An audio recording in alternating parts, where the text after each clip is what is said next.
Welcome to mummy's food Island. இன்றைக்கி நம்ம disco pulao எப்படி செய்கிறதுன்னு பார்க்க போகிறோம். வாங்க, இதுக்கு தேவையான பொருட்கள் என்னென்னு பார்த்துடலாம். இந்த புலாவுக்கு ஃப்ரெஷ் வெஜிடபிள்ஸ் அண்ட் ஃப்ரூட்ஸ் ரொம்ப முக்கியமானது. உங்களுக்கு விருப்பமான எந்த ஃப்ரூட்ஸும் வெஜிடபிள்ஸும் நீங்கள் போட்டுக்கலாம். இப்போ நான் 5 ஆளாக்கு அரிசி பாஸ்மதி ரைஸு கழுவி ஊற வச்சுருக்கேன். தாளிப்பு சாமான் என்னென்னு பார்த்துடலாம். 2 டீஸ்பூன் சீரகம், ஒரு 4-5 பட்டை, ஒரு 3 பிரிஞ்சி இலை, 2 அன்னாசிப்பூ, ஒரு 5 ஏலக்காய், 6 கிராம்பு, ஒரு கருப்பு ஏலக்காய், பெரிய ஏலக்காய். இவ்வளோதான் தாளிப்பு சாமான். 2 பெரிய வெங்காயம் நறுக்கி வச்சுருக்கேன். 2 தக்காளி விதையெல்லாம் எடுத்துகிட்டு நறுக்கி வச்சுருக்கேன். 2 முழு பூண்டு உரித்து வச்சுருக்கேன்.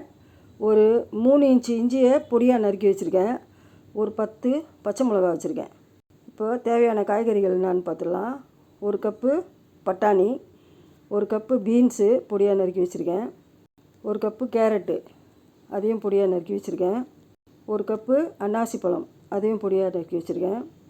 1 கப்பு பன்னீர் திராட்சை. இதுதான் இதுக்கு தேவையான காய்கறியும் பழங்களும். கூடவே ஒரு பிடி கொத்தமல்லி, கொஞ்சோண்டு புதினா, அதையும் வச்சுருக்கேன். எண்ணெய் ஒரு 1/2 கப்பு, ஒரு 1/4 கப்பு நெய், 2 டீஸ்பூன் உப்பும் வச்சுருக்கேன். ஒரு 25 கிராம் முந்திரி பருப்பு உடைச்சது, அதையும் வச்சுருக்கேன். முதல்ல நெய்யில் பாதியை ஊற்றி முந்திரி பருப்பை வறுத்து எடுத்துக்கலாம். முந்திரி பருப்பு ஓரளவுக்கு செவந்ததும் அதை வெளியில் எடுத்துகிட்டு மீதி இருக்கிற நெய்யையும் அதில் கொட்டி இந்த பன்னீர் திராட்சையை அதில் வதக்கிடலாம். பன்னீர் திராட்சையை வதக்கும்போது தண்ணி தெறிக்கும், அதனால் கொஞ்சம் தூரமாக இருந்து பண்ணுங்கள். அதுக்கப்புறம் அன்னாசி பழத்தை போட்டு அதையும் வதக்கிக்கலாம். எல்லாமே 1 நிமிஷத்துக்கு மேலே வதக்கக்கூடாது. அதே பாத்திரத்தில் இப்போ எண்ணெயை ஊற்றி தாளிப்பு சாமான்லாம் அதில் போட்டுடலாம். இதை நல்லா வதக்கி விட்டு இது ஓரளவுக்கு செவந்ததும் பூண்டை போட்டுக்கலாம். அது கூடவே நறுக்கி வச்சுருக்கிற இஞ்சி போட்டுக்கலாம். பச்சை மிளகாவையும் அதில் போட்டுக்கலாம். உங்களுக்கு காரம் கொஞ்சம் அதிகமாக வேணும்னா நீங்கள் இன்னும் கொஞ்சம் பச்சை மிளகா கூட போட்டுக்கலாம். நான் 2 வெங்காயம் நறுக்கி வச்சுருக்கேன், அதையும் போட்டுக்கலாம். இது எல்லாத்தையும் நல்லா வதக்கி விட்டு இது கூடவே காய்கறிங்களெல்லாம் போட்டுக்கலாம். இப்போ நான் பீன்ஸ் போட்டிருக்கேன், பட்டாணி அடுத்தது போட்டுக்கலாம், அதுக்கப்புறம் கேரட்டையும் போட்டுக்கலாம். இதை எல்லாமே 1 நிமிஷம் 2 நிமிஷம் தான் வதக்கணும், அதுக்கு மேலே வதக்கக்கூடாது. வெங்காயமும் செவக்கக்கூடாது. இப்போ தக்காளியும் அதில் சேர்த்துக்கலாம். தக்காளியில் விதை இருக்கக்கூடாது, ஏன்னா அதில் விதை இருந்துச்சுன்னா அது தண்ணி அதிகமாகிடும். இல்லை, இப்போ நம்ம புலாவுக்கு தேவையான தண்ணியை இதில் ஊற்றிக்கலாம். நான் 5 கிளாஸ் அரிசிக்கு 9 கிளாஸ் தண்ணி ஊற்றிருக்கேன்.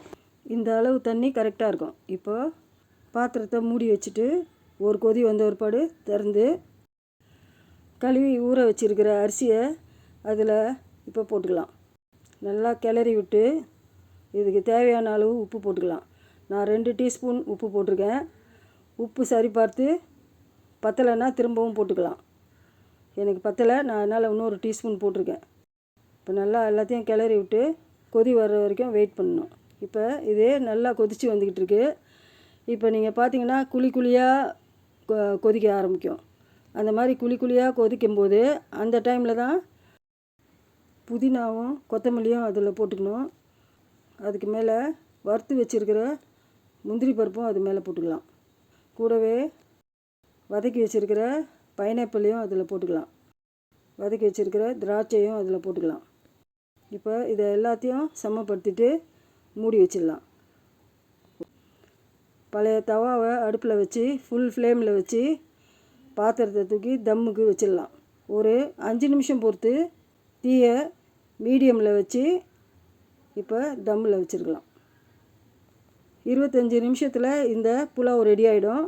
25 நிமிஷம் ஆனதும் ஸ்டவ்வை ஆஃப் பண்ணிவிட்டு 10 நிமிஷம் வெயிட் பண்ணி அதுக்கப்புறம் திறந்து பார்க்கணும். இப்போ பாருங்கள், புலாவ் ரெடி ஆகிடுச்சு. இது போல் இருக்கும் பார்க்குறதுக்கு, போலன்னு. இப்போ இதை எல்லாத்தையும் கிளறி விட்டு நம்ம பிளேட்டில் மாற்றிக்கலாம்.